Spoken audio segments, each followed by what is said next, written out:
என்னை எங்கடா பேச விடுறீங்க? என்னாச்சு மச்சி, ஏன் சோகமா இருக்க? நான் சோகமா இருக்கிறதே இப்பதான் உங்களுக்கு தெரியுதா?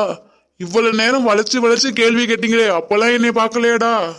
சரி விடு மச்சி, நடந்தது என்னன்னு சொல்லு மச்சி.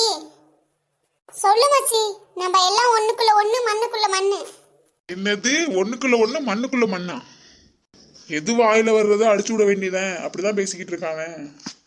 டேய், நான் சோகமா இருக்கேன்டா, என்னை பேச விடுங்கடா, என்னை என்னன்னு கேளுங்கடா. உன்னதான் மச்சி கேட்டுக்கிட்டு இருக்கோம் நாங்க. யாரு நீங்களா?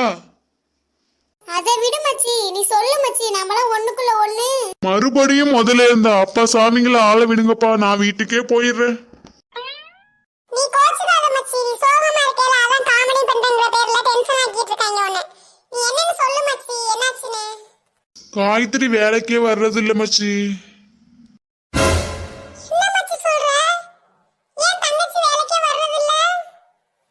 தியாகராஜ் அங்குள் இருக்காருல்ல, அவர் பணத்தை திருடிட்டாருன்னு சொல்லி அம்மா திட்டாங்கடா. எவ்வளவு பணம் மச்சி? 1 லட்சம் மச்சி.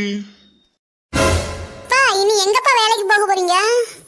என் நண்பன் கிட்ட சொல்லியிருக்கமா, அவன் வேலை பார்க்குற இடத்துல கேட்டு வர சொல்லியிருக்காமா. அவன் கேட்டு வந்து சொல்றேன்னு சொல்லியிருக்காமா. சரிங்கப்பா. இந்த விஷயத்த சூர்யா கிட்ட கால் பண்ணி சொல்லுவோமா?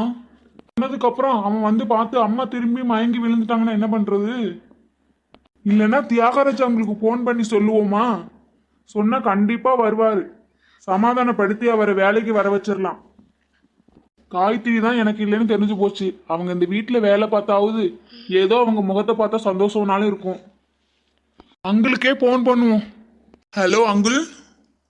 சொல்லுங்க பெரிய தம்பி. அம்மா மயங்கி விழுந்துட்டாங்க அங்குள், ஹாஸ்பிட்டல்ல சேர்த்திருக்கோம். என்னப்பா சொல்ற? சரிப்பா, நான் ஹாஸ்பிட்டலுக்கு வரேன்ப்பா. Okay uncle.